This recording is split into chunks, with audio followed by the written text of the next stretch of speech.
मैंने इंडिया में आना जो सोचा था ये तभी सोच लिया था जब मैं कनाडा और जर्मनी जाके मैंने वहाँ पे जॉब किया।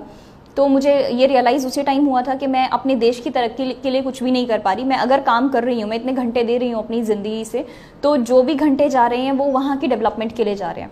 तो अपने देश के लिए मुझे तरक्की के लिए काम करना था, इसीलिए मैं यहाँ पे आई। और यूपीएससी के लिए मैंने इसीलिए सोचा क्योंकि यूपीएससी एक शॉर्टकट होता है कि आप जाके सोसाइटी को आप एम्पावर कर सकते हो। तो इसीलिए मैंने यूपीएससी में आने का डिसीजन लिया। आईपीएस बनते ही सर आपका थराद में पहला पोस्टिंग, किस नज़रिए से देखते हैं आप? ये बहुत अच्छी अपॉर्चुनिटी है क्योंकि थराद ज्योग्राफिकली बहुत वाइड एरिया है, तो यहाँ पे सीखने को मुझे बहुत मिलेगा। और दूसरा, थराद का जो बॉर्डर लगता है वो एक इंटरनेशनल बॉर्डर पाकिस्तान से लगता है और राजस्थान से। तो यहाँ पे जो मेन इशू इंटरनेशनल बॉर्डर के, वो भी मुझे सीखने को मिलेगा। थराद एज सच अगर हम देखें तो यहाँ पे काफ़ी सारे क्राइम्स हैं, प्रोहिबिशन से रिलेटेड सबसे ज़्यादा क्राइम यहाँ पे मिलेगा। कितने भी अगर ट्रक्स या कोई भी अगर व्हीकल एंटर करता है तो वो थराद साइड से एंटर करता है, राजस्थान बाउंड्री से। तो उसको रोकने के लिए हम काफ़ी एक्सपेरिमेंट कर सकते हैं।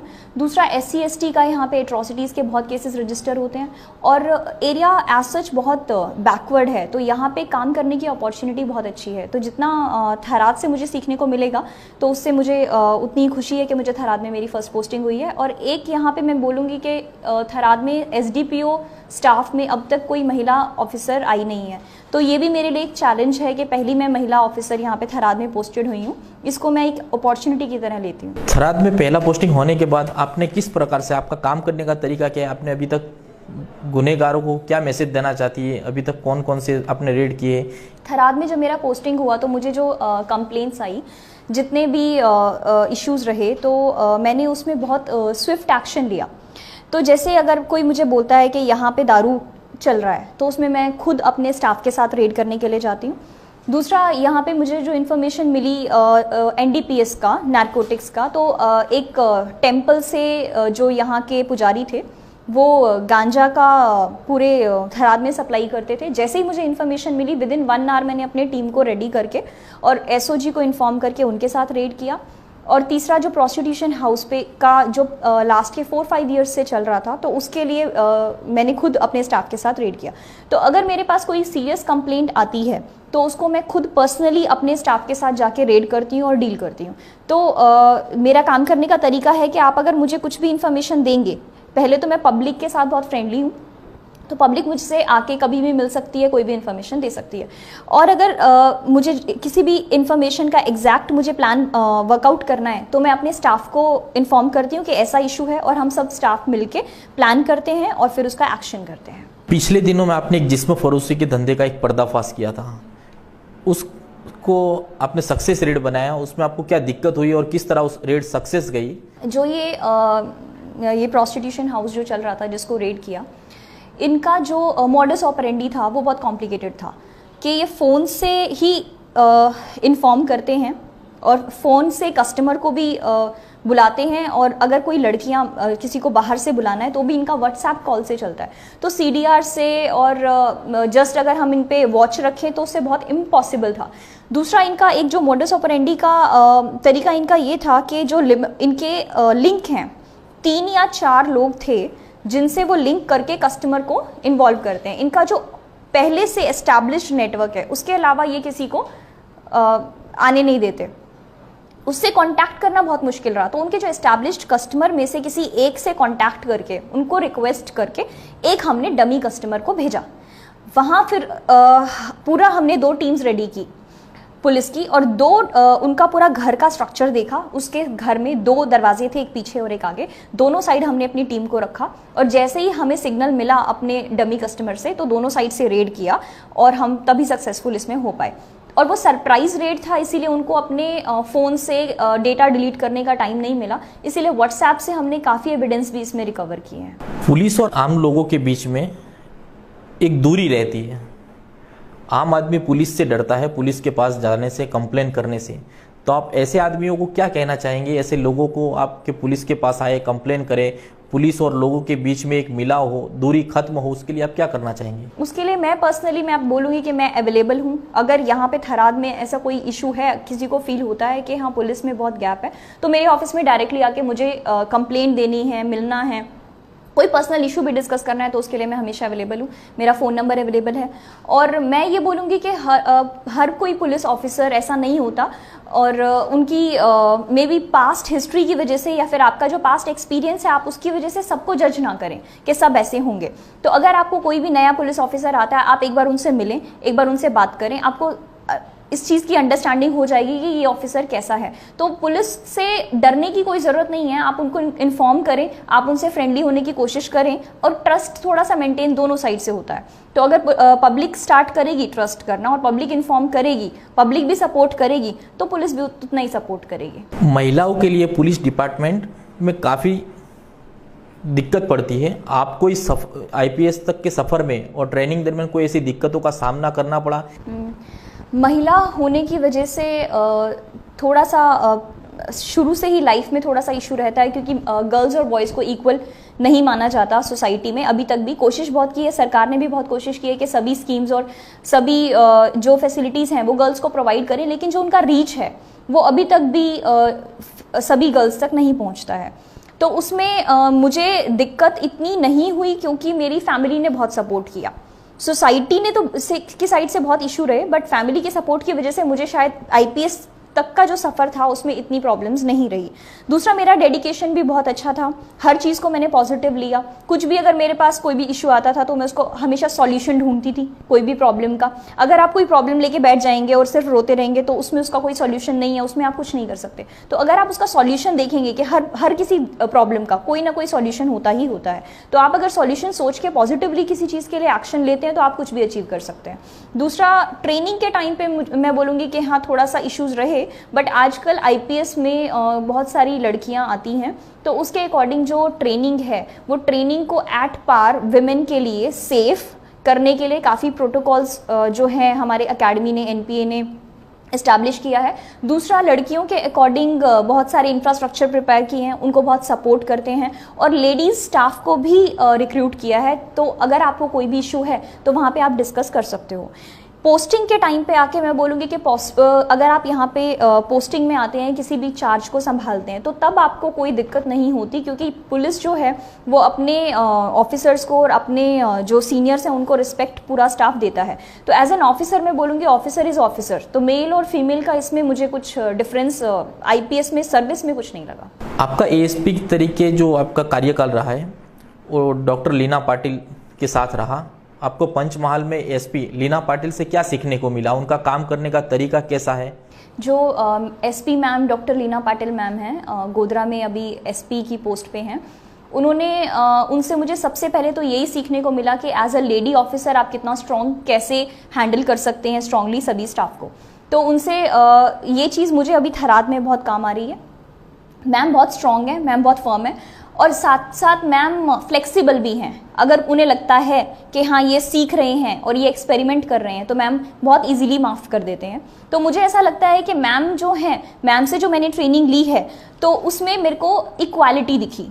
तो अपने आप में जो भी अगर आप कम समझते हैं बीइंग लेडी ऑफिसर के आप कम हैं, तो आपको वही इम्पैक्ट रहता है। मैम के साथ मैंने इक्वालिटी सीखी कि मेल और फीमेल ऑफिसर्स दोनों इक्वल होते हैं, और मैम ने मुझे बहुत स्ट्रांगली ट्रेन किया, और मैम ने मुझे बिल्कुल क्लियर किया कि हाँ ऐसे काम करना है, कुछ नहीं सोचना, प्रॉब्लम्स बहुत आएंगी लेकिन फिर भी आपको फर्मली और स्ट्रॉन्ग हैंड से आपको डील करना है। तो अगर अब भी कोई इशू हो जाता है, कोई भी प्रॉब्लम होती है, अगर मुझे लगता है कि इमोशनली कोई इशू है, कोई भी लीगल कोई इशू है, तो मैं अब तक उनको कॉन्टैक्ट कर पाती हूँ।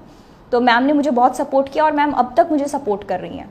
ASP की training Panchmahal SP doctor Leena Patil से ली, उसमें आपको क्या मैम की खूबी ऐसी देखने को मिली? उनका काम करने का तरीका कैसा था और उन्होंने आपको कैसे सिखाया कि कैसे काम करना चाहिए बतौर एक ASP की पोस्ट पे रहते हुए?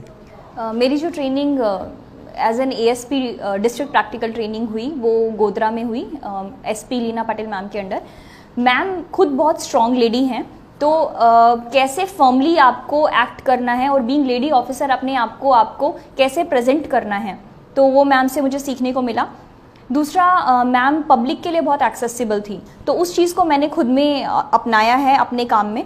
तो आज मैं थराद SDPO ऑफिस को ओपन रखती हूँ और कोई भी पब्लिक कभी भी आके मुझसे किसी भी टाइम मिल सकती है और कोई भी अपील भी कर सकती है। एएसपी लीना पाटिल से आपको क्या सीखने को मिला? कोई ऐसा उनका कोई कार्यकाल जो आप थराद में आके उस तरीके से आप काम करना चाहती हो, ऐसा कोई उनका काम करने का तरीका? बीइंग एक्सेसिबल टू पब्लिक, ये सबसे ज़्यादा जो इम्पॉर्टेंट है वो मैम से मुझे सीखने को मिला। और मैम किसी भी टाइम पे, मतलब मैम टाइम का कोई इशू नहीं था, आप मैम को 12 बजे कॉल करें, 1 बजे कॉल करें, तो और मैम कभी भी इस चीज़ पे नहीं लेती थी, खुद पे नहीं लेती थी कि आपने मुझे डिस्टर्ब किया, और वो कभी भी कॉल आपका अटेंड करेंगे। और मैम का एक पॉजिटिव चीज़ थी कि अगर मैम बाई चांस मिस कर देती हैं आपका कॉल या मैसेज कुछ भी, तो मैम इमीडिएटली आपको कॉल बैक करती थी। और कोई भी अगर आपको प्रॉब्लम है तो आप उनको पर्सनल लाइफ का भी कोई इशू है तो वो आप उनके साथ डिस्कस कर सकते थे। तो मैम उस चीज़ में मैम बहुत सपोर्ट करते थे, इमोशनली मैम ने बहुत सपोर्ट किया है। कोरोना जैसी महामारी ने आपने हालोल में काम किया है, वहाँ आप लोगों को किस तरह देखती थी, लोगों को किस तरह दिक्कतों का सामना करना पड़ता था, और पुलिस के नाते आपने क्या हेल्प की वहाँ पे? कोरोना की महामारी में जो सबसे ज़्यादा इशू था वो यही प्रॉब्लम था कि लोगों में एजुकेशन थोड़ा कम था। उनको नहीं पता था कि कोरोना का क्या इम्पैक्ट है, लॉन्ग टर्म उनका इफेक्ट क्या होगा और क्यों लॉकडाउन को इम्प्लीमेंट किया जा रहा है। और दूसरा, लॉकडाउन इतना लंबा पीरियड था कि उसमें आप किसी एक इंसान को अगर बंद करके रखते हैं फोर्सफुली तो वो थोड़ा डिप्रेसिंग किसी भी इंसान के लिए हो जाएगा। तो उसमें जो हमें प्रॉब्लम्स रही, पहले तो यही इन्फॉर्मेशन देना और सबको लॉकडाउन को अच्छे से इम्प्लीमेंटेशन कराना और सबको ये समझाना कि कोरोना के क्या साइड इफ़ेक्ट्स हैं या लॉन्ग टर्म इम्पैक्ट हैं, तो उनको समझाना थोड़ा मुश्किल रहा क्योंकि एजुकेशन बहुत कम थी। दूसरा, उसके बाद लॉकडाउन के बाद डोमेस्टिक वायलेंस के बहुत केसेस आने स्टार्ट हो गए थे। तो डोमेस्टिक वायलेंस के इश्यूज़ में मतलब आपको अब जो पुलिसिंग कर रहे थे वो अभी बाहर का ऑन फील्ड ज़्यादा था, अब घर में क्या हो रहा है उसमें भी आपको डील करना था। मतलब आप इमोशनली लेवल पे आप जाके लोगों को डील कर रहे थे। तो वो थोड़ा सा मुझे लगा था कि वो थोड़ा डिफरेंट एस्पेक्ट था जो मैंने हालोल में किया।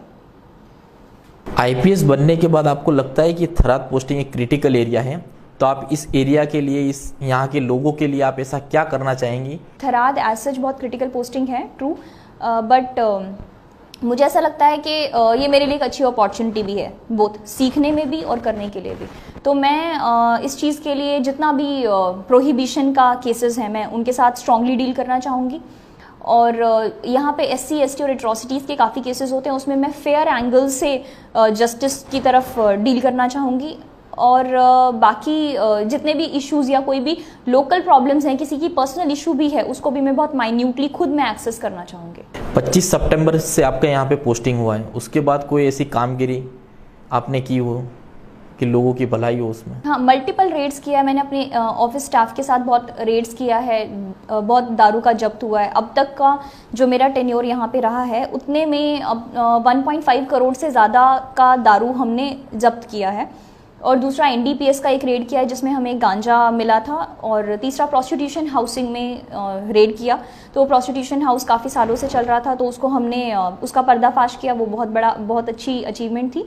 तो मेन तो हाइलाइट्स अब तक के ये रहे हैं, बाकी भी ऐसे ही हम आगे काम करते ही रहेंगे। महिला इस फील्ड में आए और जो डर रही है महिला इस फील्ड में आने से, उनको आप क्या मैसेज देना चाहते हैं? आज के जो युवान है, महिला है, जो इस फील्ड में आना पसंद करते हैं, उनके लिए आप क्या सोचते हैं और क्या मैसेज देना चाहते हैं? महिला होने के नाते मैं ये बोलूँगी कि प्रॉब्लम्स समाज की तरफ से तो इशू रहता ही है, वो सोचते हैं कि आप नहीं कर सकते। कहीं ना कहीं समाज की वजह से हम भी अपना माइंडसेट कर लेते हैं कि महिला होने के नाते हम ये नहीं कर सकते।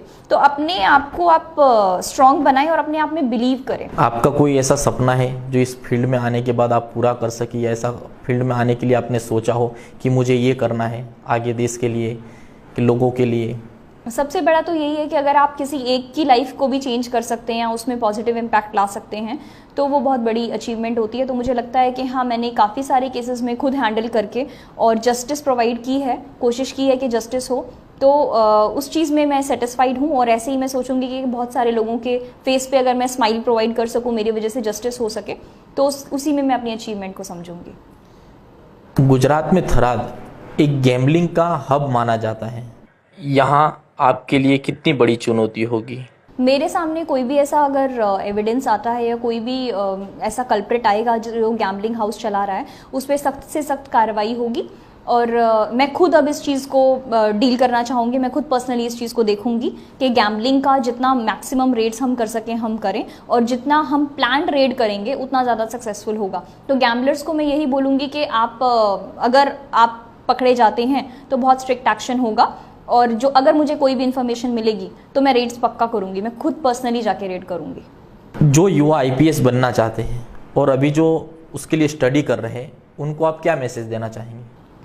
मैं ये बोलूँगी कि ये 2 टफ एग्ज़ाम है, साथ में एक बहुत विशियस साइकिल भी है, तो आपको इसमें थोड़ा सा नेगेटिव फील होगा, बट आपको अपने में भरोसा रखना है, थोड़ा पॉजिटिव रहें, और अपने साथ साथ पढ़ाई के साथ साथ आप अपना थोड़ा सा माइंड डाइवर्ट करने के लिए आपका जो खुद के हॉबीज़ हैं, अगर आप उन पे भी थोड़ा ध्यान देंगे तो आप बहुत पॉजिटिव फील करेंगे, और आपको जो आउटपुट है आपको वो ज़्यादा लगेगा कंपैरेटिवली अगर आप सिर्फ और सिर्फ पढ़ाई में रहेंगे तो ये थे हमारे साथ थराद के आईपीएस पूजा यादव जी।